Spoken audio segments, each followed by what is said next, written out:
தீபாவளி அப்படின்னாலே எல்லாத்துக்கும் ஒரு ஹாப்பி தாங்க. ஏன்னா வந்து ஜாலியா வீட்ல இருக்கலாம். சொந்தக்காரங்க வருவாங்க. இனிப்பு சாப்பிடலாம். ஃப்ரெண்ட்ஸ் கூட ஜாலியா இருக்கலாம். அன்னைக்குன்னு ஸ்கூல் லீவா இருக்கும். காலேஜ் லீவா இருக்கும். ஸோ ரொம்ப ரொம்ப ஒரு ஹாப்பியா இருக்கலாங்க.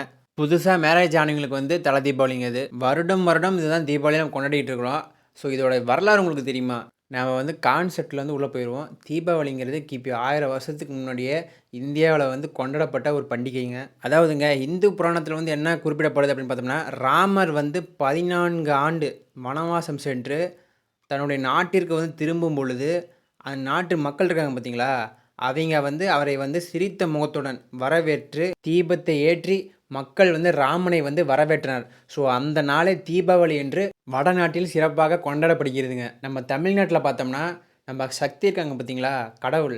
அவைங்க வந்து தன்னோட கணவன், அதாவது சிவனை நோக்கி வந்து கடுமையா தவம் இருக்கிறாங்க.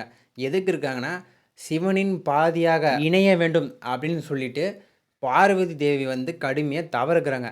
அந்த தவத்தில வந்து சிவபெருமான் காட்சியளிக்கிறார். பார்வதி தேவியை வந்து சிவன் அவர்கள் வந்து பார்த்தோம்னா, தன்னின் உடம்பில் பாதியாக இணைத்துக் கொண்டார். சிவசக்தியாக உருவெடுக்கிறாங்க. அதுக்கு அர்த்தம் பார்த்தோம்னா, அர்த்தநாதீஸ்வரராக அவதாரம் எடுக்கிறார். ஸ்கந்த புராண நூல்கள்ல வந்து பார்த்தோம்னா, சிவசக்தியை பத்தி குறிப்பிட்டிருக்காங்க. வைணவ சமயத்தில வந்து திருமால் இருக்கார் பார்த்தீங்களா, அவர் வந்து நரகாசுரனை வந்து வதம் செய்தனால தான் தீபாவளியா கொண்டாடப்படுகிறதுங்க. நரகாசுரனுடைய அழிவு அதுக்கு என்ன காரணம் அப்படின்னு பார்த்தோம்னா, நம்ம பிரம்மனை நோக்கி நரகாசுரன் வந்து கடுமையா தவம் இருக்கிறார்.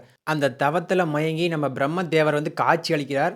ஸோ வரத்தையும் அவருக்கு வந்து குடுக்குறார். "உனக்கு மரணம் என்பதே கிடையாது" அப்படின்னு சொல்லிட்டு ஒரு வரத்த வந்து தருகிறார். பிரம்மதேவர் வந்து நரகாசுரனை நோக்கி. ஸோ இந்த வரம் வந்து வாங்கிட்டாருங்க. வரத்தை வாங்கிய பிறகு தேவலோகத்தை வந்து துன்புறுத்துறாருங்க. நாளுக்கு நாள் இவருடைய அட்டூழியங்கள் வந்து நடந்து கொண்டே இருக்கிறது. ஸோ இதை பார்த்த நமது பெருமாள் அவர்கள் வந்து பார்த்தோம்னா, பன்றி அவதாரம் எடுத்து அவரை வந்து அழிக்கிறாருங்க.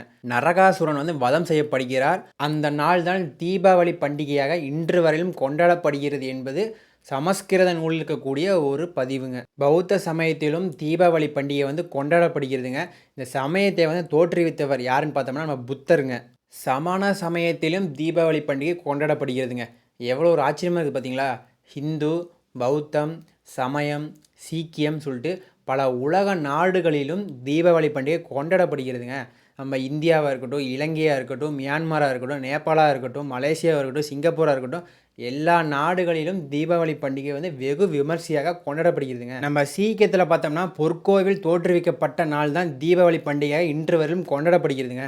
சமண மதத்திலும் மகாவீரர் அவர்கள் வந்து வீடு பேறு பெற்ற நாள் தான் தீபாவளி பண்டிகையாக இன்று வரையிலும் கொண்டாடப்படுகிறதுங்க. நம்ம யூடியூப் சேனலை சப்ஸ்கிரைப் பண்ணுங்கள், லைக் பண்ணுங்கள், ஷேர் பண்ணுங்கள், கமெண்ட் பண்ணுங்கள்.